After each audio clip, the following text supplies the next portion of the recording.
باپ اور بیٹے اور روح القدس کے نام سے آمین۔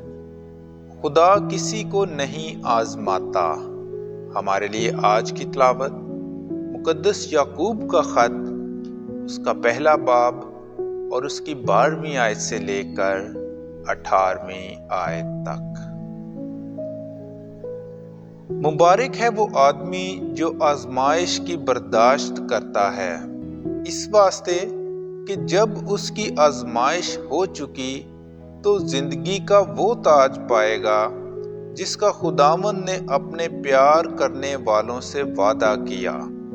جب کوئی آزمایا جائے تو نہ کہے کہ میں خدا کی طرف سے آزمایا جاتا ہوں، کیونکہ خدا بدی سے نہ آپ آزمایا جا سکتا ہے اور نہ کسی کو آزماتا ہے، مگر ہر شخص اپنی ہی شہوت سے کھینچا اور لبھایا جا کر آزمائش میں پڑتا ہے۔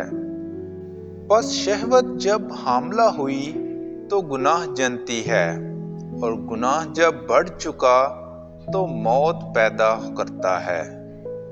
اے میرے پیارے بھائیو، فریب نہ کھاؤ، ہر اچھی بخشش اور ہر کامل انعام اوپر ہی سے ہے اور نوروں کے باپ کی طرف سے اترتا ہے، جس میں نہ کوئی تبدیلی ہو سکتی ہے اور نہ گردش کے سبب سے اس پر سایہ پڑتا ہے۔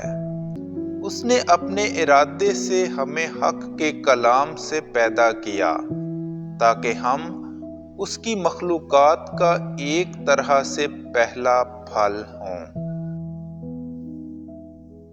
پاک کلام کے پڑھے اور سنے جانے پر خدا کی برکت ہو۔